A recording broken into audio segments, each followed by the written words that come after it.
Hi, everybody. Welcome to episode 27 of Elves, Rings, and Nerdy Things. I'm your co-host, Sean. I'm here with Father Sam, and that is not us trying to broaden our demographic to Catholics. Sam is a dad now. Sam, That's right. Do you regret your choices yet? Not at all. Not at all. It has been, we are just about 2 weeks into this thing. And This thing, this whole new paradigm. And it's pretty great. I'm not going to mention my child's name on this podcast, but they are a wonderful human being, despite the fact that all they do is eat, poop, and sleep. can't do anything for themselves. I was talking to you and Haley yesterday. It's amazing to me that horses can be born and just run away, yet human babies can't do anything. Yeah, I mean, you look at any sort of nature documentary. We watch a decent amount of Nova or Nature on PBS, and elephants, they come out ready to go, ready to walk and run and do everything else. And horses, yeah, and it is a special kind of dependent that a human infant. I mean, the thing that I find the most, I don't want to say it, one of the funniest things is just how weak their neck is. And you always have to support their neck. And I should say, despite our baby is rather strong in certain ways, and they will surprise when you think you're supporting their neck and kind of holding them in position, all of a sudden they can just flex and move it out. And actually, it's pretty impressive to see even at 2 weeks. But yeah, still can kind of, at this point, they should still be seeing things pretty much in black and white blurs.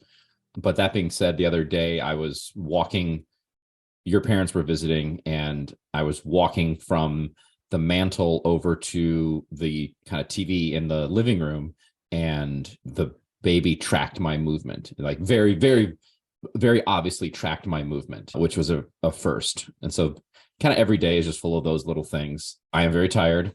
Haley is very tired, and I'm very lucky that both of us have time off from work and enjoying this new situation that we have on our hands. And you found enough time to take in some content. Yeah. Just enough for us to be able to record. This is probably going to end up being a pretty short episode, I think. Just you're tired. It's late for you. What we watched wasn't great. So we'll talk about it. Yeah, we'll talk about it. And so maybe just the real quick genesis of this episode. We are covering 77 Ralph Bakshi written, directed, produced, animated movie called Wizards. This is one that has been on my radar for a long time. It's always kind of recommended on my Amazon or Netflix or whatever sort of, if I'm watching something on a streaming service, it's always kind of popping up, especially after some of our more recent viewings, the Ralph Bakshi's Lord of the Rings. And then I think my Google Chrome will suggest articles for me when I open up a new tab. And I think probably sitting there holding the baby. She was napping, and pulled up a new Google Chrome tab. And one of the suggested articles was something like 10 fantasy movies that Lord of the Rings fans have to watch, clickbaity headlines. I at that point didn't really have anything better to do. So I clicked on it, and Wizards was on it. And I said, okay, maybe this is something that we could think about for the podcast. So I sent it to you. And luckily it's a film from going on 50 years ago. So, I mean, movies until recently were only like an hour, 20, hour and a half long. Yeah, that was its most redeeming feature. Yeah. Spoiler alert, neither Sean nor I really enjoyed this movie, and we'll get into exactly why not. But it was a nice 81 minutes. And even at that point, it still felt like it dragged. Shorter because of credits. That's true. It was probably like an hour 15. But, I mean, I was hopeful that we could have a Bakshi redemption. And I was thinking about this right before we watched it. I was like, maybe I was overly critical of Ralph because he was making a Lord of the Rings film. And maybe that bothered me, that I didn't like the animation style and the choices. So I was trying to go into this movie with a blank slate and trying to like this movie. And I will say there are parts of it that intrigued me and made me interested in the story and the world building. But then some of like the tonal things of the movie and the choices that Bakshi makes are just so out of left field that it takes me out of it. And there's stuff that's so on the nose too that I'm like, it is fair to say that this movie is a mess. It's a mess from a plot perspective, from an overall vision.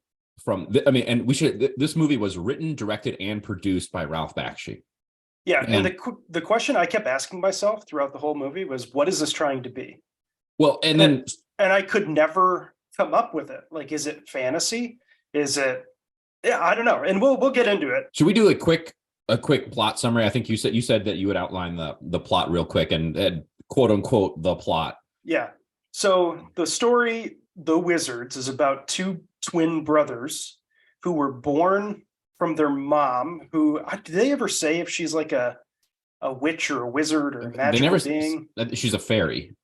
She's a fairy who like runs this little village, and she gets called to go to her cabin, and a storm brews above her cabin.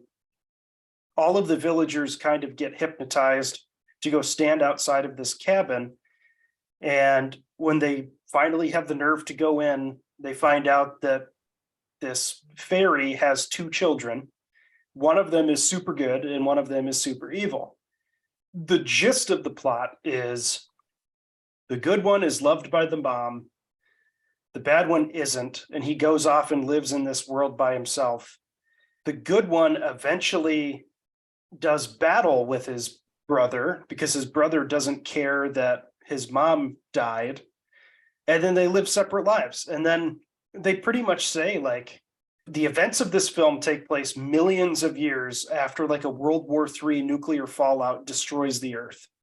Then after the battle of the brothers, don't they say like thousands of years goes by? Because the good wizard is like 3,000 years or something like that, which okay. So we're at the point in the history of the world, 2 million years and then a couple thousand years. The bad, what's his name? Dark Wolf, isn't that his name? Is it Dark Wolf or Black Wolf? Black Wolf, I think it's Black Wolf. Which, Black Wolf, real quick aside, I think Dark Wolf is the name of a different character in a different Ralph Bakshi movie. It could be.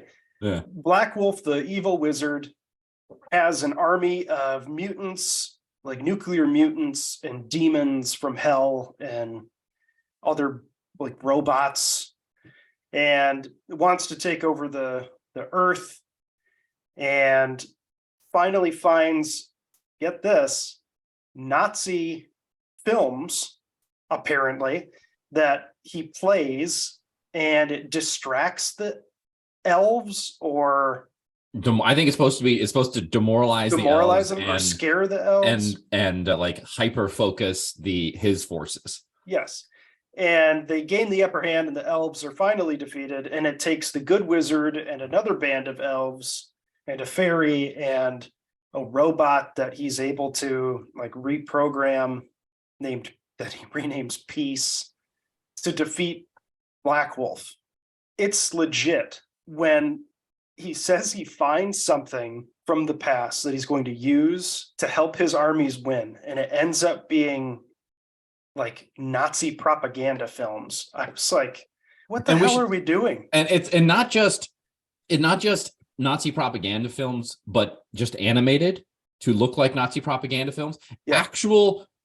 Actual documentary footage of Hitler giving speeches and Nazi military marches and the type of things that you would see on a History Channel show about Hitler and the Nazis. And then his forces start wearing swastikas, and I think even at the end, one of the people that the Avatar and his little group encounter in the evil area in Scorch speaks with a German accent, which they never really establish that. They're showing, how do they know? They're showing like reel-to-reel footage, and famously, reel-to-reel footage doesn't have sound. Those are silent images, and so they wouldn't even know what the German accent. Anyway, we don't want to overanalyze it, but I guess we're sounds like we're kind of wrapping up the plot. Yeah, I mean that's the end of the plot. Like, the good guys end up winning. Black Wolf is killed by the good wizard, not even using magic, but shooting him with a fucking Luger.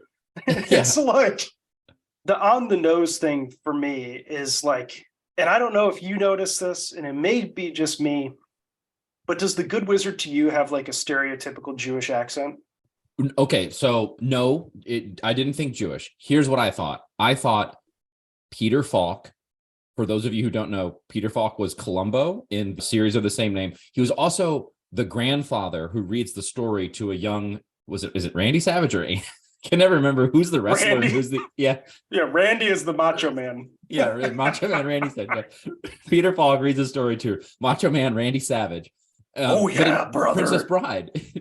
He's the grandfather who reads the story in Princess Bride. So I was like, that sounds like Peter Falk, but there's no way they got Peter Falk. And I said this to Haley, it's like, doesn't that sound like Peter Falk? And we had just watched the Bride with a live accompaniment. The Detroit Symphony Orchestra does the soundtrack, and we went and watched the Princess Bride. So it was kind of fresh in my mind. And when we finished the movie, I pulled up the Wikipedia page, and the voice actor who portrayed Avatar, the Good Wizard, was specifically chosen by Bakshi because he had a really good Peter Falk impersonation. And so that's what they were going for with the Good Wizard. And it was, earlier I described this movie as a mess. And you said it's on the nose, right? It's just, it's way too on the nose. Like, you can't just do. Because, so like, I thought Avatar, the Good Wizard had like a Jewish accent. That's what it sounded like to me. I could get that. I could get that impression. But also, right after Black Wolf finds the Nazi footage that he's going to use, and he starts making tanks and like bee bombers and like all of these other Nazi weapons. He has a throne in his castle, sitting on top of a giant swastika. And I don't know if you noticed this, but that weird like lizard thing, Larry the lizard. Yeah. Oh my God, that comes up to like report something to him.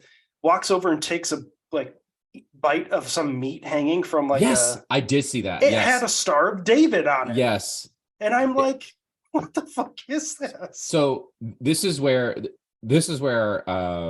I'm glad that I read the Wikipedia page. And usually what I do is I read the Wikipedia page after I consume the content. So in this case, this was, according to Bakshi, supposed to be about the evil of technology and the political commentary of technology versus nature, but then also layering in kind of the resurgence of fascism as he saw it in that period in the late 70s.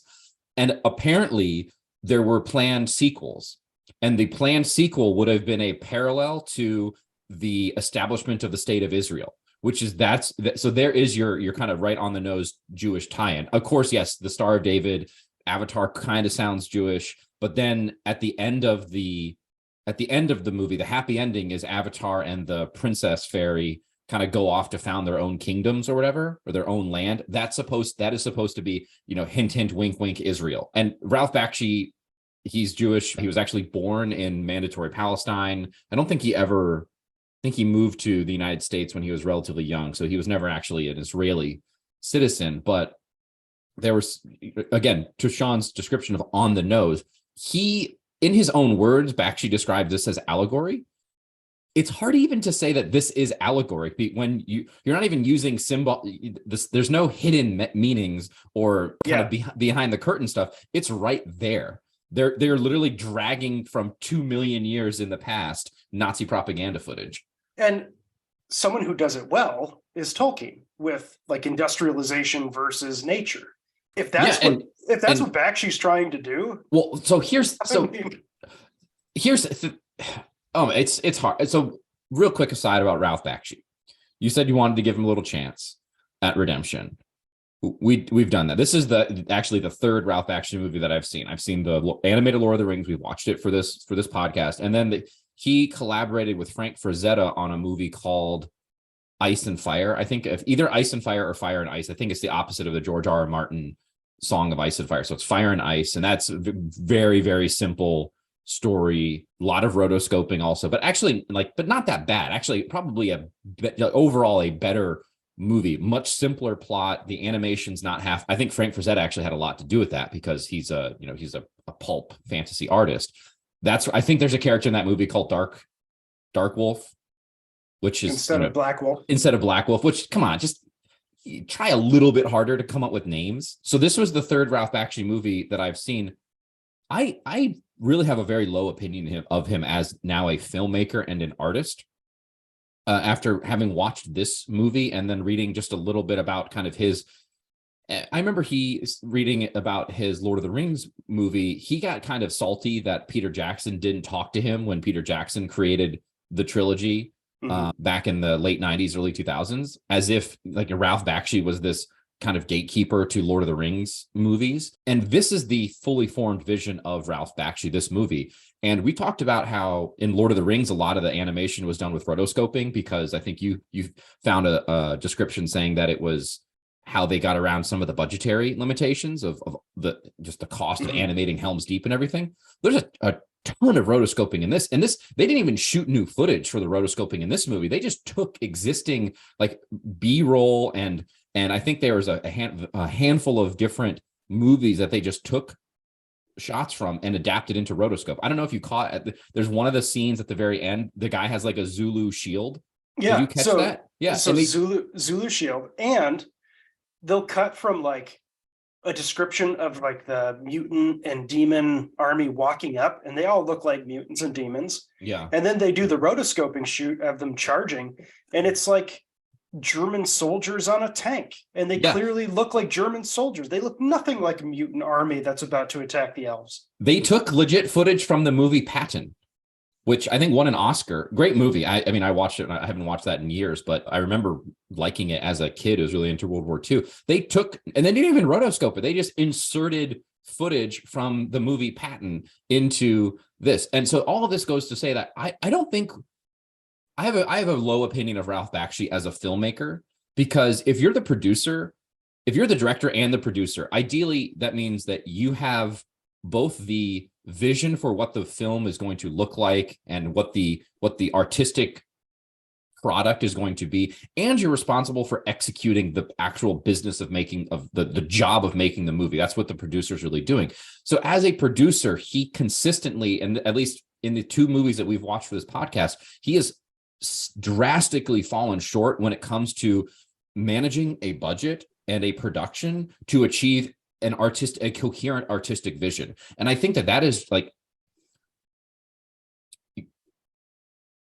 credit to him for trying. I guess that these are things that are on the, they were, we'll say, cutting edge for the time. I don't even know if that is a true statement, but if it is the case, then he should get credit for at least doing something bold. And when you write, direct, and produce your own film, that is an accomplishment of sorts. This was released into theaters, and I think it did actually make money. It made $7 million. It was a $2 million budget, grossed $9 million. Yeah. So, I mean, but I just don't think he's I don't think he's good at producing films, and that came through in just in the really kind of the budgetary restrictions, and you should know that going ahead of time. And it's not like he was a first-time animator. He'd been in animation his entire career up to this point. But then really, when it comes to the coherent artistic feel of this movie, it is a mess. And when you said on the nose, there not just was this like the allegory. Again, it's not even allegory if you're just using swastikas and Nazi footage in your movie. Also, the whole, if it's allegory, you shouldn't explain it. Like the entire conflict between technology and nature and magic was set up in the beginning via narration. Like that should just be there. Like Tolkien never comes out and says industrialization is bad. He shows the effects of industrialization. It shows the characters moving through a landscape that has been altered by that, and uses the characters to kind of to tell the story. Could you imagine if Treebeard is just like, oh, look at the effects of technology on this forest. Yeah, I mean that's basically what Bakshi did. Yeah. And so I had a really hard time with this movie. As normal, I sit and I take notes, and at a certain point, I just wrote down "lost all interest," and I stopped. I could not continue to engage in this in a critical way because it's just so off-putting how sloppy it is. I made it 10 minutes before I stopped taking notes. Well, and basically my only notes were hyper sexualization of the female characters. Like the elf fairy who follows Avatar around. Miss Hard Nipples. Yeah, the entire time, scantily clad. And it's not just that. Like when they do the very beginning and they're going through Scorch, there's like fairies there that like the prostitutes. I wrote fairy hookers. Yeah. Like, why are there prostitutes? Yeah. Even so, okay. So here's another thing that I noticed. When you were explaining the beginning of the movie, which is the birth of the twins of Avatar and Black Wolf, and how their mother was this fairy, and there was I think it's a festival, and she gave birth. All of that is done via narration explaining what's happening, and then still images, just kind of as if somebody, and this is conjecture on my part, as if when he was going around raising money, he had drawn images showing the fairies and showing some of the scenes, and he would use that to kind of explain the movie and maybe demonstrate what the animation would look like the storyboard. Yeah, exactly. It's a storyboard, and maybe it was just not a ton of different scenes, just enough to kind of demonstrate what the movie would be about and what it would look like. Those, in my mind, those are the best. Those still images, they were really well done. I thought those characters looked better than the characters that were actually animated. Because when it came down to it, again, I think this is coming something of his inability or his shortcomings as a producer director. If that was your original vision, what came on screen was so far removed from it. But you were talking about the hypersexualization of the female characters. Like that was even there in those storyboard images, specifically of Delia, who looks like a supermodel. But at least she's wearing clothing. She at least was wearing clothing. Yeah. Okay. So that's actually a very good point. That is a jumping off for my additional commentary about Ralph Bakshi, which is there's a movie called Fritz the Cat. Are you familiar with Fritz the Cat? I'm not. Okay, so this is where he, I think, made a name for himself and made a bunch of money. So Fritz the Cat was, I think, it was the first X-rated animated movie, but it had a wide release and came out earlier in the 70s. It was based on a comic that was also pretty adult, and it was X-rated because this Fritz the Cat was out to score, and they like very explicit, like anthropomorphic sex scenes in this movie. So I think Bakshi always has kind of a little bit of an X-rated or a raunchy side to him, and I think especially in his own production, he's going to put that in there. Like we didn't, obviously that's not in Lord of the Rings because it would be so jarring to have anything like that. But and then that movie that I watched, Ice and Fire, there's also very scantily clad women in that one as well. And that's a Franzetta thing too. And when you look at some of his art of like Lord of the Rings. And that's the one that I always come back to because didn't he do the drawing of Éowyn fighting? Yeah, in the metal bikini. And this is when she's supposed to be dressed as a man. Yeah, and it's like Dernhelm. I'll say this: I love the art of Frank Frazetta. I have a couple of his prints. I think, they're. If only he didn't hypersexualize the female characters as well. In this movie, it didn't need to it didn't need to happen, or it could be explained. I don't know. In this movie, Wizards, it did not need to happen. Oh yes, no. In this movie, it did not need to happen. There's so much in this movie, and like you said, the very beginning, until Avatar spoke, the first moment we meet him, the Good Wizard, I immediately went, "Well, there's no way that's the Good Wizard." He didn't look anything. Yeah, he didn't look anything like what we had seen before. He didn't look like the drawings before. He didn't sound like they were making him out to sound in the beginning. And then all of a sudden, this is what they give you. And the weird president thing wearing a mask. What? Yeah, I didn't know what that. I was so glad when that character was killed off early on. I couldn't. It was really weird. And the character of Avatar, in addition to having a voice that sounded like Peter Falk, also he would kind of go back and forth between like, oh, we have to go deal with Black Wolf. We have to, he going back and forth between being heroic and then being kind of despondent. It's like, wake me up when the world's ended or whatever. And it reminded, I turned to Haley at one point and I said, like, this is a bad Mel Brooks character. Mel Brooks is a comedy legend, but not all of his movies are really that good. You can definitely tell a Mel Brooks movie. And so that's the new Hulu History of the World Part 2. Yeah. Have you watched any of it yet? No, I haven't. When I've watched the first episode and I like it. I know a lot of people are kind of shitting on it, but for me, History of the World Part 2 on Hulu, it feels like Mel Brooks humor. And I just don't think 2020 audiences think Mel Brooks humor is as funny as they did. Yeah. Yeah. And because when I watch it, I go, oh yeah, this is Mel Brooks. It's Mel Brooks content. And I really enjoy it. I think it's really funny. It's very like slapsticky and really dry one-line jokes. I enjoy it, but yeah, there's moments in Wizards where I go, you think it feels like Mel Brooks. I thought it felt like Monty Python in a few instances. Okay. And Is that a good thing or a bad thing? let me rephrase. I feel like he was trying to be Monty Python. Okay. Does that make sense? Yep. Because I love Monty Python. And there's moments in this movie where I go, oh, I feel like he's trying to do that, but it just didn't work.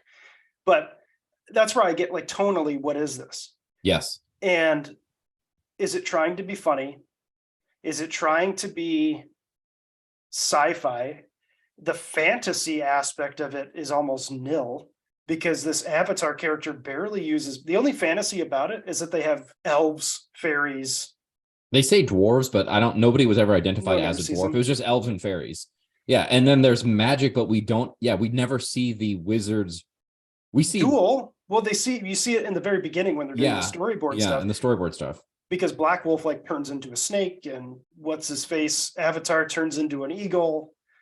But then when they actually have the big fight, the good guy just shoots him with a gun. Yeah. Kills him. And it's like it's like, what are you trying to say there? Like, are you trying to say that technology is what you need to defeat technology? Yeah, like nature will always lose to technology, or like nature can master technology and use it. Yeah, there's so much to talk about here, and I hate that. I was like, this is a really frustrating movie to watch, and part of the critique, and part of it is because it's really hard to critique, because if it's just like one failure, you could talk about that one failure, but it fails in so many ways. It fails again. We talked about how the Lord of the Rings was really ugly.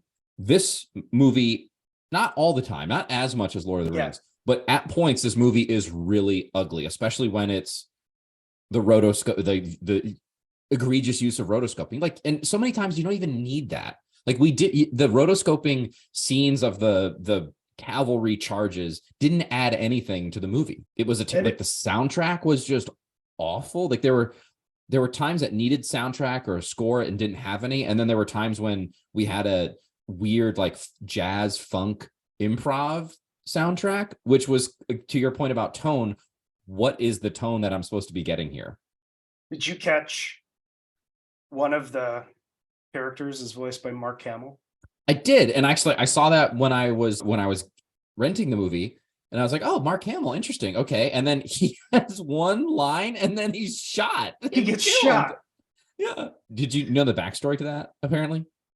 All I know is that he was cast in this right before Star Wars. Yeah. So this comes out in 1977. So this is when he was desperate. Yeah, no, it literally was. It was I think George Lucas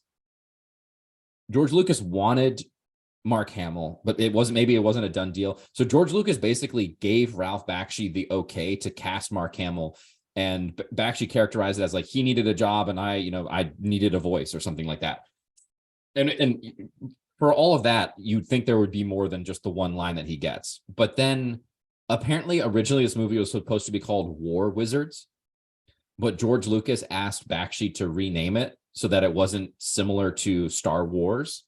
And so he just turned it from War Wizards to Wizards, which is kind of interesting. But then you think about like once I learned that there were a couple of Star Wars connections and it was, this exact same year of release, 1977, I was like, okay, so you could, it's the nature versus magic, or the nature magic versus technology is there in Star Wars as well. It's Luke using the Force and turning off the computer to destroy the Death Star at the end of A New Hope. And then you kind of get that really comes to fruition in the Return of the Jedi with the Ewoks defeating the Empire. Mm-hmm. And people's like, oh, that's a metaphor for Vietnam. And yeah, it's all there. The point is, George Lucas didn't put little American flags on the stormtroopers and little Vietnamese flags on the Ewoks in the battle. And he didn't have Obi-Wan Kenobi telling Luke Skywalker, Luke, don't use the technology. Technology is evil. Use the nature force, right? Use this 2 million old film that still miraculously works that I found underground, and tanks that haven't rusted into dust in 2 million years. Okay, so this was my thing. So it is as if Bakshi basically replaced Sauron with Black Wolf, and the whole idea that Sauron could motivate his armies and diminish the morale of his opponents. He used that exact same mechanism, but just substituted whatever sort of magical influence Sauron has with the propaganda and the projector. Mm-hmm. And even to the point where at the end of the movie, when the character Weehawk, one of the elves who we haven't met, ostensibly like the hero of the movie that we barely mentioned up to this point because it's so forgettable, destroys the projector, which happens off screen. Like it's kind of implied that the projector is destroyed once the villain is shot with a Luger, which, by the way, there should have been a setup to that payoff. Just like the strictures of screenwriting say, like, Avatar, it should have been shown how Avatar took that gun from somebody and had it, but didn't want to use it, and then used it at the end in kind of like a surprise. Instead, it just came from absolutely nowhere. Like pulled it out of his sleeve. Maybe it was magic. Literally pulled it out of his sleeve. Okay, so that was kind of my thinking was, okay, this is basically just, especially at the end when you have the elves like coming off the ships and attacking Scorch. I was like, okay, so this is basically just the Battle of Morannon and Sam and Frodo destroying the ring, the downfall of Sauron. The forces at the Morannon are victorious because with Sauron's influence diminished, the forces of evil are dispersed. Like, even to the point where some run away. Yeah, they run away. I think the lines in the Lord of the Rings are, the shadow of despair fell on them, and some like ran away, some threw themselves into pits or, killed themselves basically. And you have kind of the similar explanations for what happens to the forces of evil when the projector is destroyed. And so it's just like, okay, so the will of Sauron is replaced with Nazi propaganda, which, I mean, that's what we get. And, I don't really have much else to say about this movie. All I can, for the most part, you can look at your notes and see if there's anything else you want to particularly call out, but we joked in a previous movie that we watched it so you didn't have to. I think it was Bakshi's Lord of the Rings that we said that. Yeah, maybe. And that is the case for this movie. Yeah, please, if you haven't watched it, don't.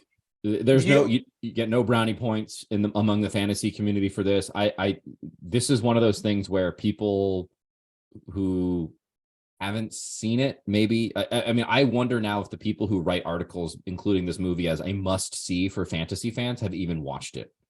Or they watched it when it came out 50 years ago, and they haven't watched it since. Yeah, and back then it was for lack of, just for the lack of comparisons, it was the best fantasy movie that had come out, but literally no other fantasy movies had come out. And we had said, we watched it so you don't have to for Bakshi's Lord of the Rings, and that at least was Lord of the Rings. So if you're a huge Lord of the Rings fan, maybe watch it so you can talk to your friends and say, yeah, I've seen the movie. But there's nothing about this movie that I would recommend to anybody to watch. No. The one final thing, and I hate to end it on just kind of like a tiny little nitpick, but at the very beginning of the movie, we get a map of the world, and it is a complete ripoff of the map of Middle-earth. Oh, is it? I didn't. Yeah, even close. Is it really? Yeah, even to the point where the area of Scorch, where the Black Wolf Mordor? is it's the same location as Mordor on the map of Middle-earth. It was just that to me was just another indication of how lazy this was. Like, he didn't even take the time to hide the allegory behind something. He didn't even take time to, kind of mask the nature versus technology conflict. It's just all right out there in the open. And I think he probably thought he could get by because at that point, this literally had never been done before. A fantasy, kind of an adult fantasy animation. Obviously, we'd have, the Disney movies for the longest time. But yeah, it is so just bare in the lack of artistic creativity is was fully on display. Haley said this was the worst thing she's watched in terms of material that we've reviewed for the show. Yeah, this was Haley's least favorite. Yeah, and I favorite. think we are all in agreement Yeah. with Haley on that one. So do not feel bad. If you haven't seen Wizards, don't see it. Save your time, save your money, and go see something else. And this isn't even like The Room that's so bad it's good. Tommy Wiseau's film. No. This is so bad it's bad. You don't go see it. Yeah, I mean, for me, maybe the 2000 Dungeons and Dragons movie is so bad it's good. It has moments. This is worse than that. Yeah, this is hard to watch. Yeah. And some of that just comes down to the fact that it's ugly and it's boring and it slaps you in the face with Nazi propaganda.